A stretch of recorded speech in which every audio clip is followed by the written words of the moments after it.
Bonsoir tout le monde. J'espère que vous allez tous bien et en bonne santé. On se Ouais. retrouve aujourd'hui pour un nouveau podcast avec Monsieur Abdel Fattah Kerbouz qui va nous expliquer comment bien gérer un projet de A à Z. Alors, Monsieur, bonsoir. Bonsoir. Pouvez-vous vous présenter, s'il vous plaît? Oui, je m'appelle Abdel Fattah Garbouz.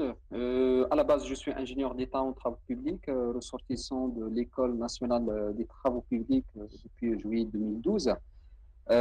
J'ai commencé ma carrière professionnelle dans un bureau d'études de structure, calcul de structure bâtiment. Après, j'ai exercé la fonction ingénieur travaux au sein d'une multinationale pour la réalisation de l'extension de la ligne de métro d'Alger de la place des Martyrs à la Grande Poste. Et après, j'ai occupé la fonction ingénieur suivi des travaux, génie civil et travaux publics BRD pour la réalisation des projets de la ville nouvelle de Hassim Saoud. Après, j'ai fait une formation Bac plus 6, ingénieur spécialisé en génie parasismique à l'ISBATIPI de Marseille. Après, j'occupe actuellement un poste ingénieur génie civil au sein du bureau d'études Artelia. Et je travaille sur un projet qui est la réalisation de la STEP de Paris, c'est-à-dire la station traitement des eaux polluées. Et là, je vais vous parler de la réalisation de, de la ville nouvelle, des projets de la ville nouvelle de Hassim Saoud. C'est un projet qui est en cours pour, pour la simple raison que j'ai passé pas mal de temps, presque plus de 3 ans, 3 ans et demi, et que j'ai participé à pas mal de tâches et pour y vous parler. Euh, et pour la simple raison que j'ai rien pris, j'ai rien, comment dire, j'ai rien préparé comme support de présentation et tout ça. J'aimerais que ce podcast soit un podcast interactif, c'est-à-dire il y a de l'animation. Comme ça, s'il y a des questions, je vais vous Oui, répondre. voilà, Face- exactement. C'est ça le but, justement. C'est de vous oh, poser des questions et que vous puissiez répondre à ces questions. exact, D'accord? exact. Alors, comme première question, pour histoire de démarrer le truc, Ouais. quelle est la toute première étape à faire, à suivre pour Ouais. le début d'un projet? Voilà, de Bon, première étape. je vais aller encore plus loin. C'est que la jeunesse de ce projet, comment s'est venue l'idée de créer ce projet? C'est ça ce qui est intéressant. En fait, la création de la ville nouvelle de Hassim Saoud, c'est un projet, comment dire, imposé par plusieurs facteurs. Le premier facteur, il est d'ordre d'environnement. Pourquoi? Parce que la ville de Hassim Saoud est considérée comme une ville à haut risque. Pourquoi? Parce qu'il y a des gisements pétroliers qui sont pas loin de la ville, dans un rayon de 10 kilomètres. Et également un enjeu économique. Pourquoi? Parce que on ne pouvait pas exploiter d'autres gisements pétroliers. Pourquoi? Parce que il se trouve D'accord? qu'ils sont très proches de la ville. Et du coup, c'est né cette idée de délocaliser la ville de Hassim Saoud. Et au cours du temps, le projet s'est métamorphosé sur plusieurs étapes. Au début, on a voulu délocaliser tout ce qui est construction, tout ce qui est base de vie, tout ce qui est logistique. Mais après, on s'est dit, en fait, le risque, il est uniquement pour les habitants de la ville nouvelle de Hassim Saoud. Et du coup, on a voulu, comment dire, délocaliser uniquement ceux qui habitent dans la ville de Hassim Saoud. Mais après, après, avec le temps, on s'est dit, bon, on va commencer. Ça s'est commencé en créant, par la création d'un maître d'ouvrage qui est l'établissement de la ville nouvelle de Hassi Messaoud. C'est créé en 2000, fin 2005-2006. D'accord. Ouais. Et après la création des maîtres d'ouvrage, le choix, la première étape, c'était les études de faisabilité, les études technico-économiques et le choix des sites. Donc, c'est à peu près la partie géotechnique. Non, non, non, non, non, pas encore. Non. Pas Ah, encore. d'accord, Pas d'accord. encore. C'est-à-dire le choix des sites. Il y a un réel besoin de créer cette ville nouvelle.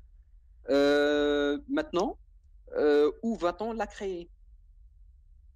D'accord, ok. Donc, D'accord. l'étude géotechnique passe après Exact, après tout ça. exact. D'accord. Après tout ça. Après, après plusieurs propositions, il y avait plusieurs variantes en termes de, comment dire, de propositions. Il y avait plusieurs propositions. Il y en a ceux qui ont dit on va la caler à 30 km. Il y en a ceux qui ont dit on va plutôt la rapprocher de la ville de Ouargla. Et d'autres qui ont voulu la rapprocher de la ville de Tougourt. Mais en fait, on, et par, je sais pas, équité justice, on s'est dit on va la caler quelque part à équidistance de ces trois villes. C'est-à-dire, c'est la même Oui. distance qui sépare cette ville nouvelle avec les trois villes, Hassi Messaoud, Tougourt et Ouargla. Et on s'est mis à chercher un endroit propice pour implanter comment dire, comment dire, cette ville. Et le premier pas, ça a été comment dire, de choisir le site. Le choix du site, et comment dire, il est Quand même. fixé par pas mal d'enjeux, D'accord. enjeux économiques et enjeux économiques, en termes de climat, en termes de, comment dire, en termes des terrassements aussi, parce qu'on ne peut pas s'implanter au sein d'un vallée ou d'une petite rivière ou également ça. Et après, on a fait des levées topographiques pour savoir un peu, comment dire, le terrain, comment il est. Après, on a fixé l'emplacement de la ville. Et c'est là où on a commencé par ce qu'on appelle les APS. L'APS, c'est l'avant-projet sommaire. C'est-à-dire, on D'accord. fait des conceptions, des esquisses en quelque sorte pour la ville, comment elle va être, quels sont les ouvrages annexes, la conception de la ville, les voiries, les routes, les constructions, comment ils vont et tout ça. Et à partir de là, on a fait des conceptions et on en a retenu une seule. Et cette variante-là, cette proposition, elle a été développée en APD, c'est-à-dire avant-projet détaillé. En fait, l'APD, c'est quoi? En fait, la pièce, c'est-à-dire, sert à quoi? Il sert à définir trois variantes et avec une analyse multicritère sur les coûts, sur les avantages, quelque sorte des avantages et des inconvénients pour, euh, pour chaque proposition. Et on se statise sur une seule proposition. Et cette proposition, on va encore lancer elle va être retenue pour développer l'étude APD. L'étude APD, elle sert à quoi? Elle sert à quantifier comment dire, les travaux, à étudier en quelque sorte le projet en sa globalité et estimer le projet. Dans l'étude APD, pour la ville, on a par exemple on commence par l'étude topographique. c'est-à-dire la réalisation des bornes topographiques et tout ça. Euh, la deuxième des choses, c'est la fixation des emplacements et l'implémentation de la ville. Troisième des choses, c'est l'étude géotechnique. L'étude géotechnique, en général, dans l'APD, ne sera pas assez développée. C'est-à-dire, on fait des sondages pressiométriques qui sont espacés.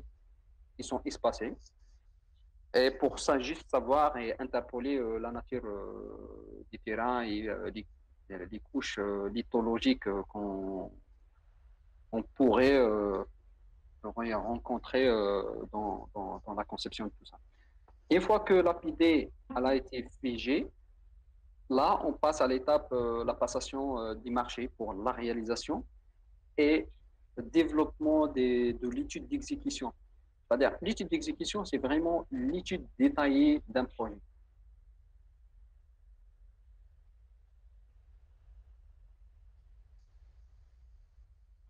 Allô? Allô? Ah oui, vous m'entendez? Ouais, ouais, je vous entends. C'est D'accord. l'étude détaillée d'un projet. C'est là où on fait sortir, par exemple, les quantités des terrassements, les quantités des aménagements. Par exemple, les châteaux d'eau, la conception des châteaux d'eau et les quantités de béton. Quantité de béton. Nous, ce qui nous intéresse par exemple, dans l'étude d'un château d'eau, dans l'APT, c'est la quantification des quantités de béton et de ferraille, pas, c'est-à-dire, pas une valeur exacte, mais un ordre de grandeur avec majoration de 10%. Généralement, ça se passe comme ça dans les APD. Mais une fois qu'on passe dans l'étude d'exécution, c'est l'entreprise qui est chargée de réalisation D'accord. de ce projet qui développera l'étude d'exécution bien détaillée, c'est-à-dire refaire géotechniques, les essais géotechniques, refaire le calcul de structure et tout le calcul, refaire les calculs hydrauliques, tout ce qui est étude sera Oui. développé par l'entreprise à nouveau. Et à partir de là, on commence la réalisation de ce projet. D'accord. D'accord. Et quelles sont les démarches administratives? L'entreprise, D'accord. Et quelles sont les démarches administratives pour débuter un chantier dans les règles? les démarches administratives, ce sera bon, une fois que les entreprises ont fait leur soumission et tout ça.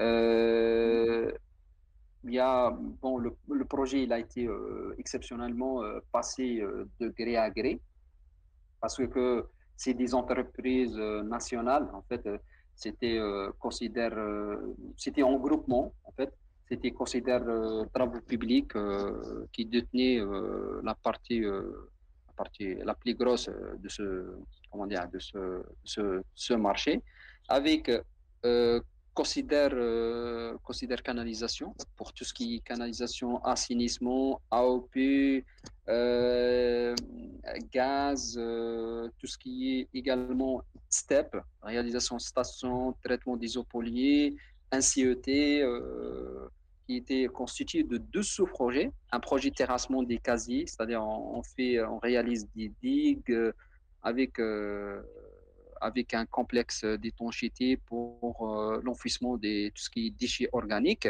et également la réalisation d'un bâtiment de trait.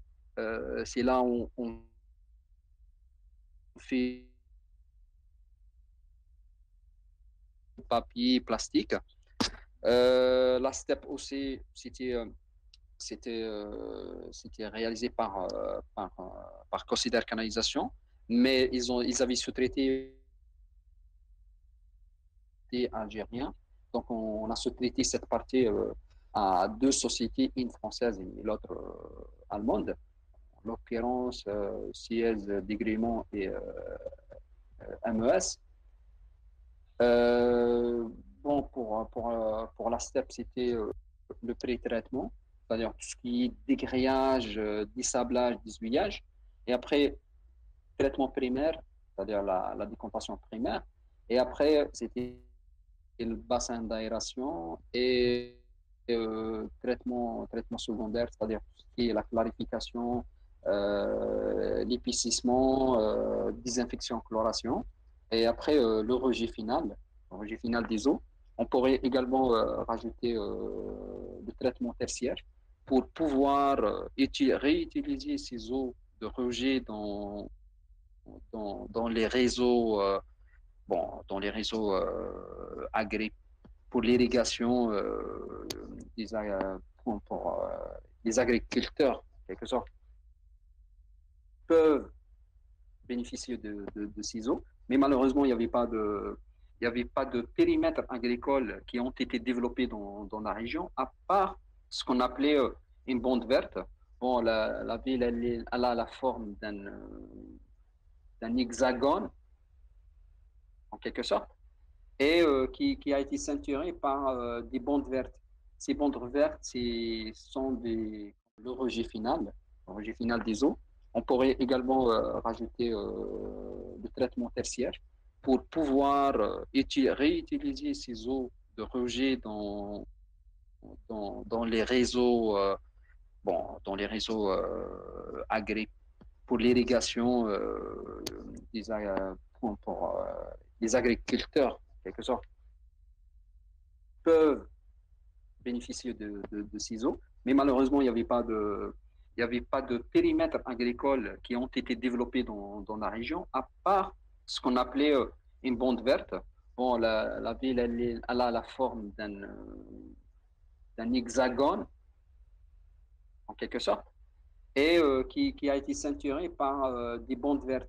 Ces bandes vertes, sont comment dire, des plantations de différentes plantations. C'est des oliviers, c'est des palmiers, c'est des, comment dire, c'est des sapins, et machin. La largeur, c'était 500 mètres et qui faisait 6 kilomètres. Ça, c'est pour la partie sud.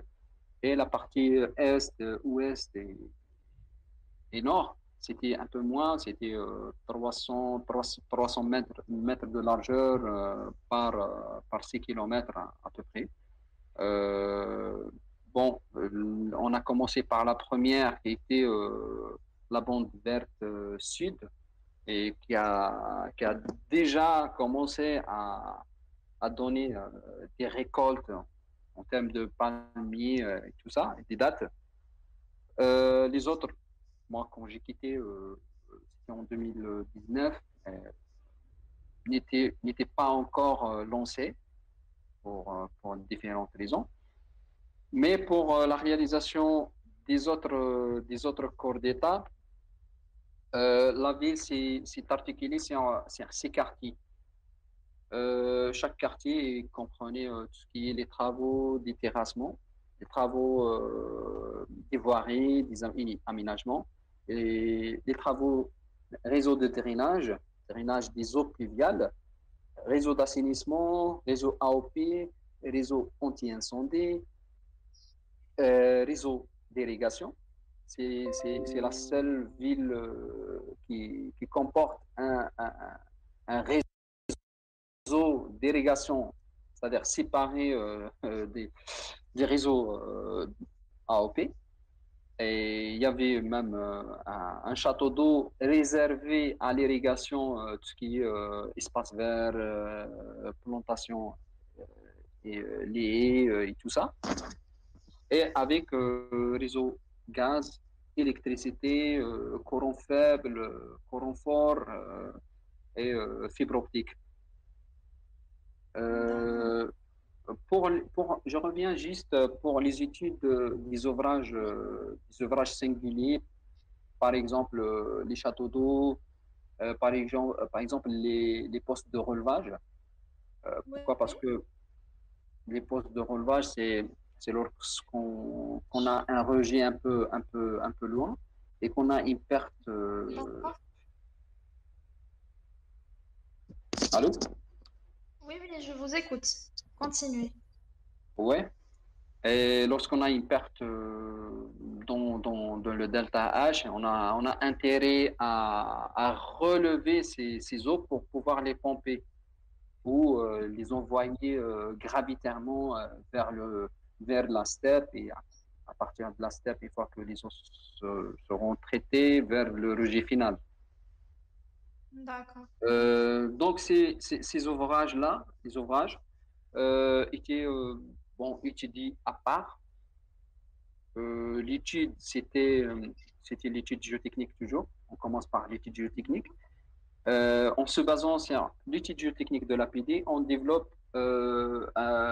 l'étude géotechnique exécution.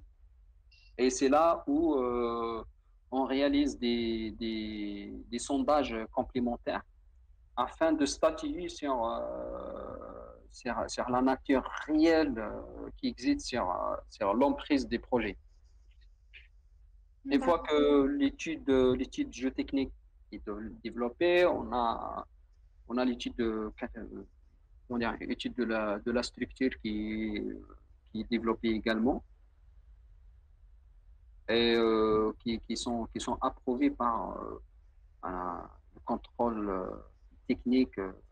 En l'occurrence, c'était le CTH. On a le CTC pour ce qui est construction et le CTH, ce qui est construction hydraulique, machin. Et c'est des D'accord. spécialités.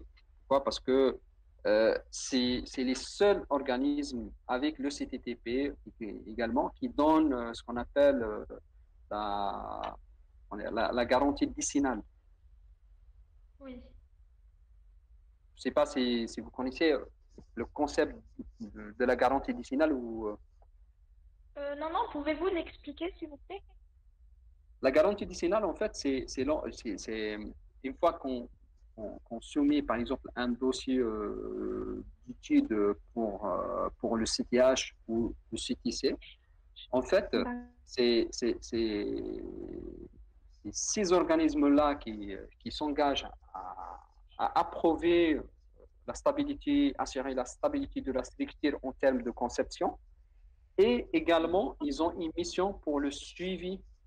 C'est pas pour le suivi ponctuel, mais pour le suivi, c'est des points d'arrêt. C'est-à-dire, c'est par exemple le fond de fouille.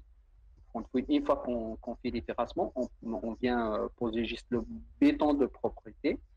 Et on ne peut pas le poser sans avoir l'avis des contrôleurs techniques. D'accord. Une fois qu'on a commencé, c'est le contrôleur technique qui vient faire des réceptions et comment dire, des interventions ponctuelles et jusqu'à les essais d'étanchéité. Et une fois qu'il aura suivi tout ça, alors là, il peut prononcer que l'ouvrage il est réceptionné et qu'il pourra fonctionner 10 ans sans qu'il y ait aucun, comment dire, sans qu'il y ait aucun désordre. C'est-à-dire que c'est lui, c'est le contrôleur technique qui pourra attester ça. Et c'est lui seul habilité à faire ce genre de garantie. D'accord. Ouais. Et s'il y a des désordres, alors là, il y aura des discussions parce il y avait comment dire, des malfaçons dans la réalisation ou des malfaçons dans la conception. De toute façon, il en est responsable. C'est Ah, pour ça, d'accord, moi, je vois. ouais, c'est pour ça que malheureusement, moi, je ne le comprends pas. C'est un point de vue personnel. C'est que Oui. en Algérie, que ce soit pour le CTC ou le CTH ou le CTTP, le CTTP, je sais pas, il délivre les garanties décennales pour ce qui est ouvrage d'art, d'ALO et tout ça. Malheureusement, on est toujours dans la sécurité et on cherche toujours à majorer comment dire, le coffrage, la quantité de ferraillage et tout ça. Mais à mon avis, c'est pas ça c'est, à mon avis, moi, je trouve ça un peu aberrant. D'accord. Mais pourquoi en fait? Et pourquoi? Pouvez-vous développer votre avis, s'il vous plaît? Oui. Oui. Si on arrive à réaliser des études selon les règlements qu'on a, parfois, je sais pas, moi, je suis tombé dans certains projets que, par exemple, un T12, il passera. Alors, le contrôleur technique, il te dit, non, il faut adopter un T14. Et malgré que toi, il y a justifié que le T12, par les règlements en vigueur, mais lui, il se met en sécurité. C'est-à-dire, pourquoi? Parce qu'il y a des coûts engagés.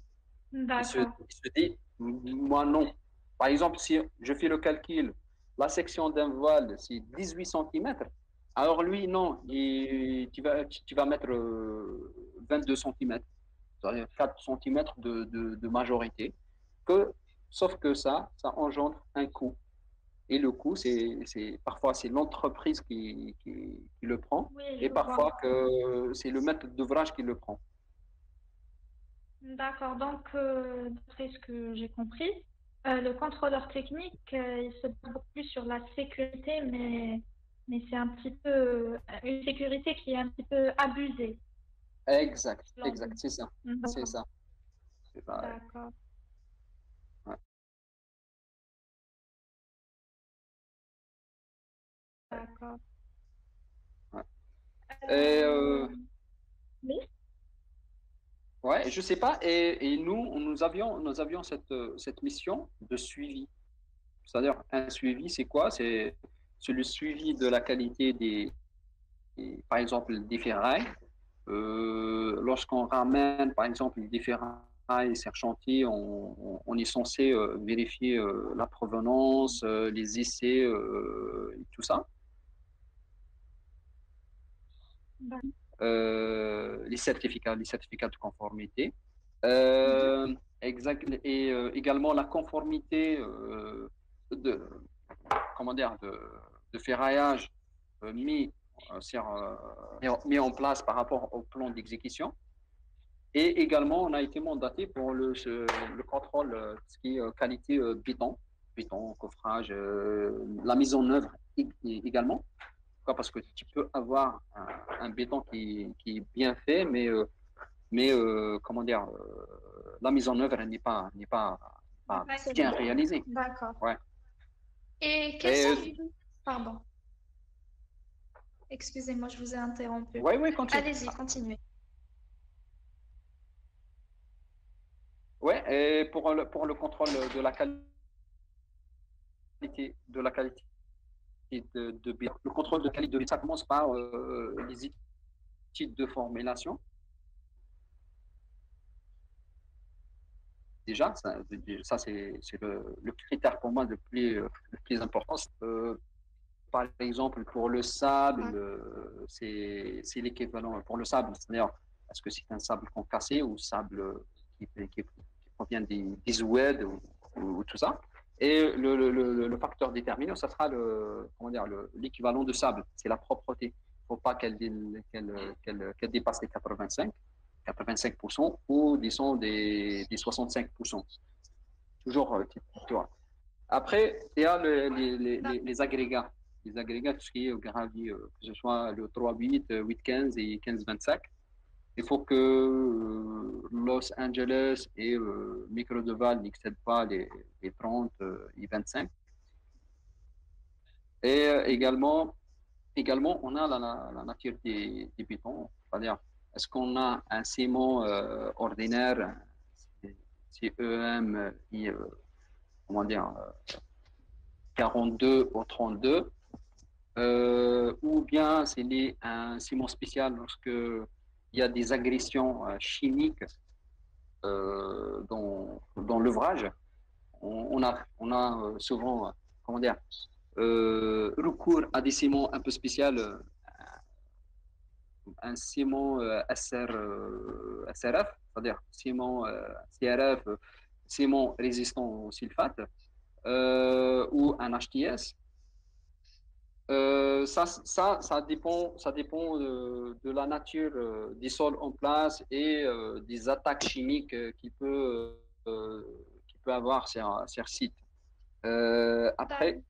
Après, une fois qu'on a approuvé ces éléments, on fait une formulation par la méthode DRE ou par d'autres méthodes.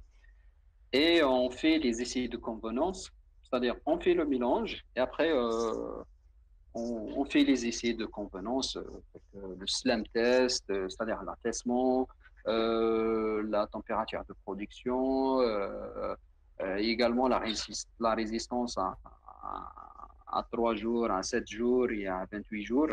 Comme ça, on évalue est-ce que ce béton-là il va nous donner de bons résultats ou pas. Euh, un autre point essentiel, c'est l'eau de gâchage. Euh, on avait souvent rencontré des problèmes parce que l'eau de nappe, comment dire, il change d'une saison à une autre. Et du coup, la présence des sels et d'autres minéraux peuvent changer d'un moment à un autre. Donc, il y a toujours des essais périodiques pour le contrôle de ces constituants-là. Et une fois qu'on a approuvé la formulation, il y aura toujours un contrôle permanent sur site pour chaque coulage qui est porté sur la température des bétons. C'est-à-dire, il ne faut pas qu'elle dépasse les 30 degrés.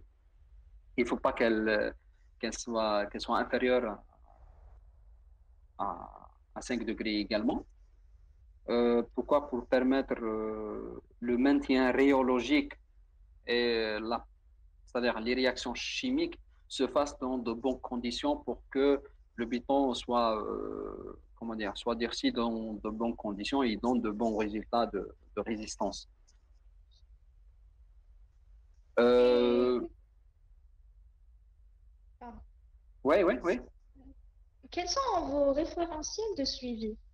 Parce que justement, là, on parle de suivi, donc ce serait bien de d'indiquer vos référentiels par rapport à ça. Oh, ouais. Euh, bon, pour les référentiels de suivi, c'est des pièces de marché, D'accord. c'est-à-dire le CTTP, cahier,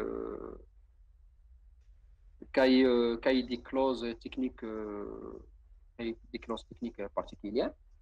Et après, le CTTP, comment dire, il te renvoie vers des normes qui sont les normes ANF, des normes, n'importe quelle norme IDTI ou les fascicules.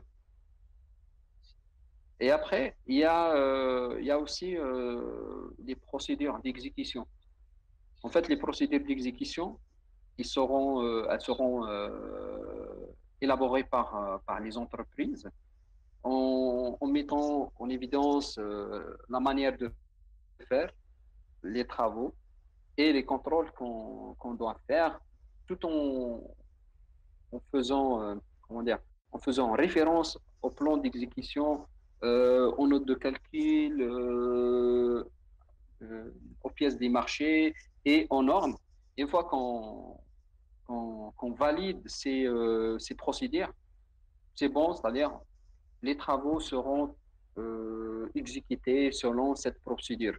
Et malheureusement, on n'a pas encore atteint cette culture-là de bien faire ces procédures.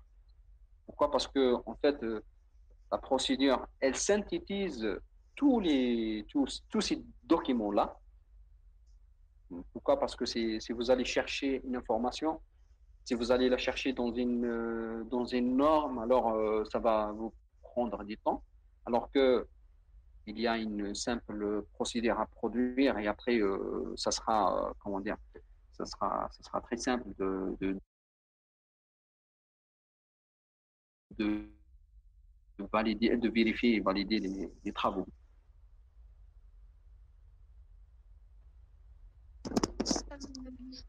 Est-ce que les étapes de construction diffèrent-elles d'un projet à l'autre? Oui, ouais. En fait, c'est les exigences, des maîtres d'ouvrage qui peuvent changer d'un projet à un autre. Euh, on- je peux rajouter également que le phasage constructif et les moyens que dispose une entreprise euh, peuvent changer d'une entreprise à une autre. Donc c'est pas le même, c'est pas les mêmes conditions pour tous les projets. Ok, alors quel est le rôle du chef de projet exactement? Comment? Quel est le rôle du chef de projet? Un chef de projet côté entreprise, conduite des travaux ou côté tout ce qui est maîtrise d'œuvre ou côté maître d'ouvrage. Non, côté maître d'ouvrage. Côté maître d'ouvrage, un chef de projet, c'est le conducteur de l'opération. C'est-à-dire, c'est lui qui veille sur le bon déroulement des travaux via la maîtrise d'œuvre, c'est-à-dire le bureau d'études suivi, et également l'entreprise. Et c'est lui comment dire, qui gère son contrat et qui veille à l'application de son contrat avec l'entreprise et avec la maîtrise d'œuvre. C'est lui qui invite, comment dire, qui invite lorsqu'il y a un désaccord entre le bureau d'études et l'entreprise, à faire des séances de travail, à lever les contraintes dès qu'il peut. Et également, il a le vis-à-vis avec les autres autorités. Par exemple, le permis de construire, c'est lui qui va le demander. Tout ce qui est interférence avec les autres domaines, je sais pas s'il y a, par exemple, des terrains à, à pour l'expropriation, s'il y a des passages, par exemple, des routes, des autoroutes avec la DTP, avec la DUC. C'est-à-dire c'est lui qui gère en quelque sorte l'interface extérieure avec les autres intervenants. D'accord.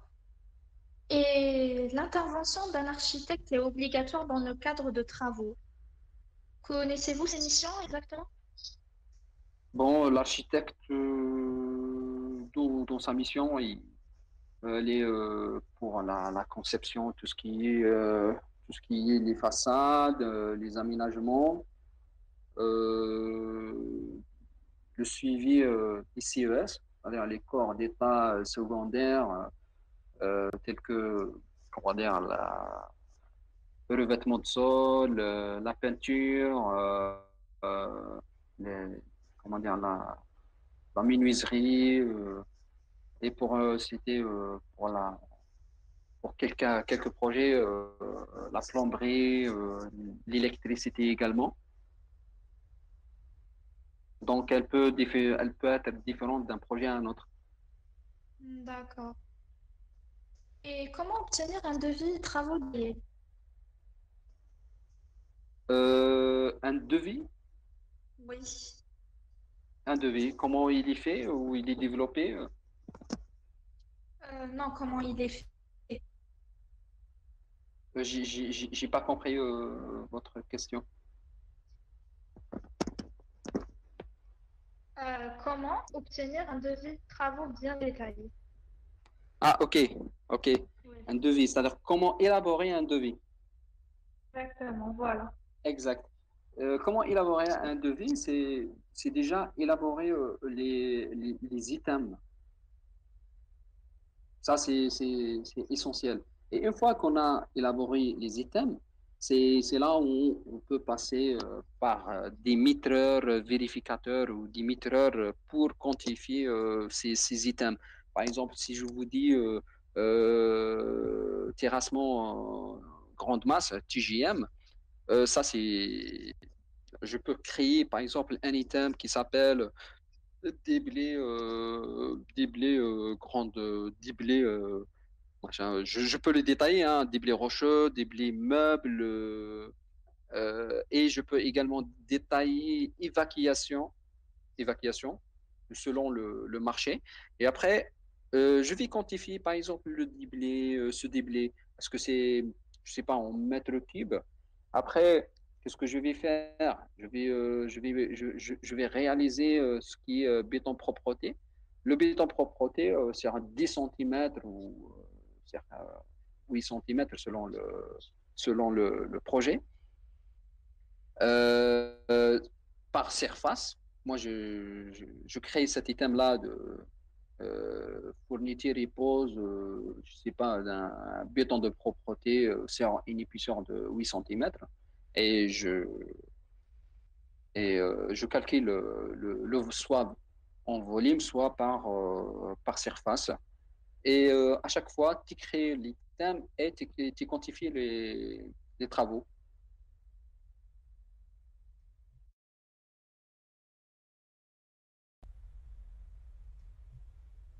D'accord.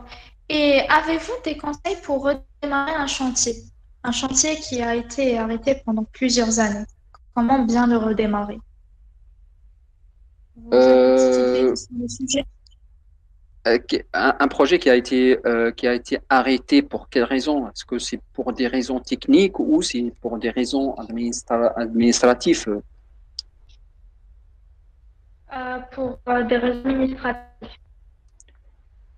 Ça, c'est pour le redémarrer, ça serait de relancer les salaires, comment dire, le blocage, je sais pas. Franchement, je ne saurais pas répondre à cette question administrative, mais D'accord. Et pour le côté technique?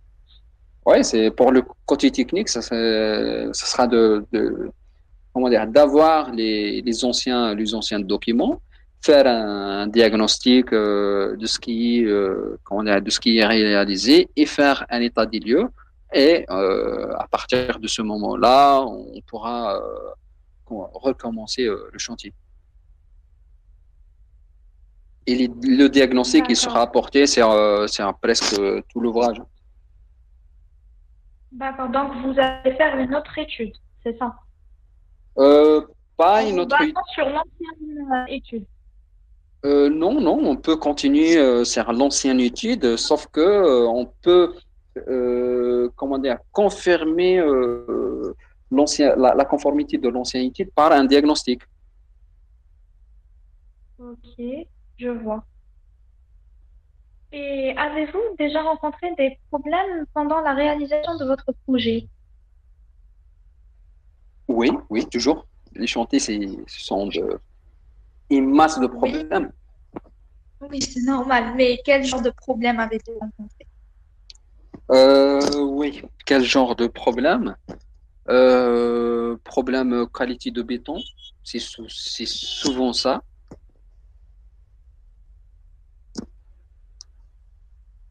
Allô? Oui, oui, je vous écoute. Oui, c'est souvent ça, problème qualité de béton.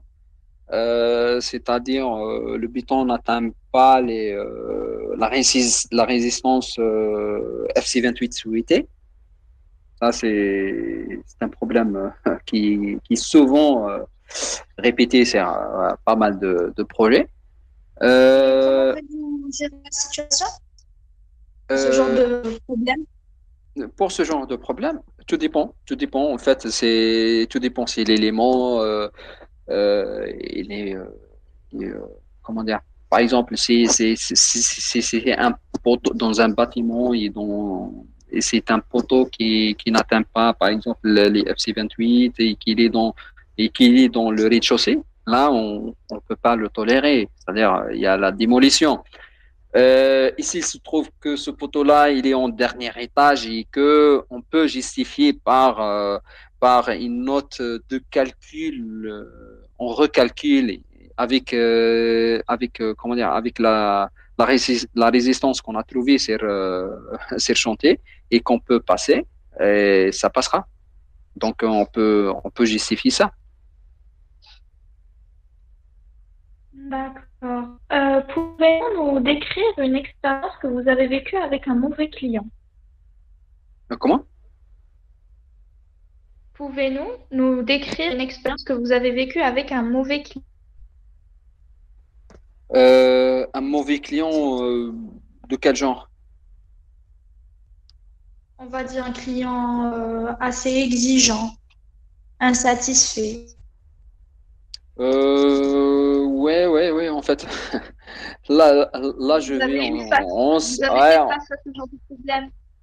en séjour là, je vais un problème très sérieux, c'est des interprétations. En fait, c'est sur l'étanchéité des ouvrages hydrauliques. Si on se base sur le fascicule 74, il est bien clair que il y a les sointements et il y a comment dire, les tâches d'humidité. C'est-à-dire, lorsqu'on réalise comment dire, un clarificateur ou un bassin de décantation, un bassin hydraulique qui contient un liquide hydraulique, on procède aux essais d'étanchéité. Dans le fascicule 74, et on le dit clairement que l'essointement, c'est-à-dire l'eau qui sort avec une vitesse petite, ça c'est intolérable. Par contre, lorsqu'il y a des taches d'humidité et qui vont se calcifier dans le temps, on peut les tolérer. Sauf que là, maître d'ouvrage, il veut pas ça, il veut même pas de taches d'humidité. Et là, c'est difficile de faire ce genre, de répondre à ce genre d'exigence. Sauf que si on procède à un résinage, c'est-à-dire l'application d'une résine à l'intérieur des bassins, et là, ce sont des coûts supplémentaires. D'accord, je vois. Et quelles sont les années d'expérience pour combien, pardon, d'années d'expérience aussi pour devenir chef de projet? Chef de projet, pour moi, il faut commencer l'opération tout petit et à partir de 10 ans d'expérience, on, on pourra assimiler pleinement cette mission. Non, Ouais, 10 ans. c'est un petit peu beaucoup, non? Mais pour Non, quelqu'un non, quand même pour non. quelqu'un d'ambitieux, quelqu'un qui travaille beaucoup, qui fait des heures supplémentaires, qui se sacrifie corps et âme au projet, à différents projets. Non, non, là, je parle d'un grand projet. Mais pour un petit Ah, projet, d'accord. pour un petit projet, effectivement, un petit projet de bâtiment, là, il y a pas, je dirais, 3 ans, 4 ans. D'accord. Et ça dépend aussi de la volonté de Exact. l'ingénieur. Toujours. Ah, D'accord. exact. Mais là, nous, on parle dans un cas général. Il y a toujours des exceptions, hein. Ah, bien sûr. Et Hmm. Euh, Il y a toujours des exceptions, hein. ah, bien sûr. Et, Hmm. et quels seraient les conseils que vous pouvez donner à nous, les étudiants qui justement sortent de leur vie estudiantine pour affronter le monde professionnel, justement pour devenir voilà, un chef de projet, pour diriger un projet de construction, que ce soit petit ou grand, ou, voilà. Projet professionnel. C'est-à-dire se dire qu'est-ce que je veux devenir dans 10 ans, dans 15 ans, dans 20 ans et travailler dessus. Si je veux, par exemple, devenir un chef de projet bâtiment, il faut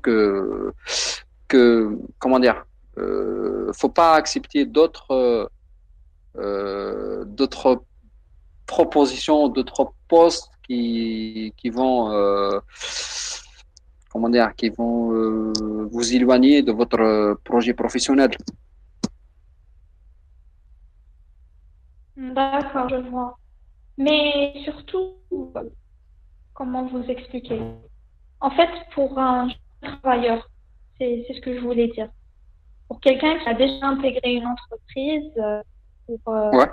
voilà, avoir le profil idéal pour lui accorder un projet, voilà, un petit projet. Pour les grands projets, Pour devenir un chef de projet dans une entreprise de réalisation, c'est ça ce que. exactement. Voilà, Euh, exactement. Quel ouais. conseil donnerez-vous à quelqu'un qui a Ben, fini ses il études y a des récemment? compétences. Et il faut monter en compétences sur sur pas mal de sujets, pas mal de thématiques. La première, c'est la maîtrise des équipes, la gestion du personnel. On peut pas concevoir quelqu'un qui est chef de projet qui maîtrise pas les conducteurs de travaux, les chefs d'équipe. Il faut avoir cette maîtrise-là sur la gestion des personnels.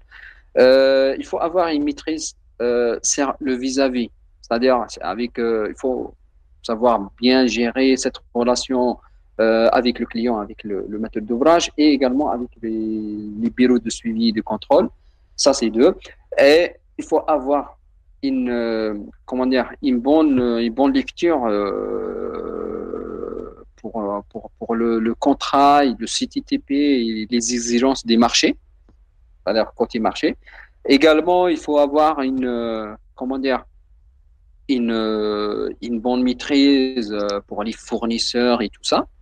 Et également, sur comment dire, c'est les méthodes d'exécution des travaux, de réalisation des travaux. Ça, ça compte beaucoup également. D'accord, je vois. Je parle là pour un chef de projet qui exerce au sein d'une entreprise qui a un peu un profil un peu complet, quoi.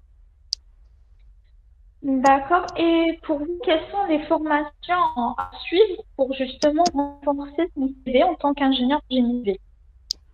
Les formations fondamentales. Les formations fondamentales pour devenir un chef de projet. Non, oui, pourquoi pas, mais beaucoup plus pour justement avoir le profil idéal pour être un bon ingénieur en génie civil. Tout dépend. Bon, on calcule, bon, on suivi, bon, en gestion et tout ce qui est management de projet. Ça, c'est tout dépend. Par exemple, pour quelqu'un qui veut faire management de projet, tout ce qui veut devenir un chef de projet, je ne pourrais pas lui, comment dire, lui recommander de faire des formations sur des logiciels de calcul ou machin. Par contre, également, je peux pas conseiller un chef de projet de faire également le BIM manager, c'est-à-dire parce que c'est la tendance en fait, c'est Building Information Modeling. Ça, c'est la tendance mondiale. Par contre, pour un ingénieur calcul, je lui recommande souvent comment dire, de monter en compétences et de maîtriser plusieurs logiciels, des formations sur les différents logiciels de calcul, de structure, récurrence SCA, Abaqus, Sophistic, ANSYS, tout ça. Et puisqu'il maîtrise plus de logiciels de calcul, puisqu'il a les outils pour bien résoudre ses problèmes et ses études. Par contre, pour un chef de projet, il y a des formations en management projet. Ça, c'est des formations qui sont fortement recommandées pour ce type comment dire, de poste. D'accord. Allô? Allô, oui, je vous entends. Oui. Continuez. Ouais. Et pour l'ingénieur en maîtrise d'œuvre, que ce soit suivi, euh, il a intérêt à faire des formations sur les marchés publics et l'élaboration, tout ce qui est, comment dire, tout ce qui est des pièces des marchés. Pour savoir le fondement comment dire, le fondement de ces pièces. Et une fois qu'on l'aura appris, on l'aura pensé et comme ça, il aura la maîtrise pour ces pièces. Et également les méthodes d'exécution et les normes qui s'appliquent. D'accord, d'accord. Alors, normalement, ce sera tout pour les questions. On vous Ouais. remercie beaucoup pour votre professionnalisme et pour vos conseils. C'est moi On qui vous arrive. remercie. Merci.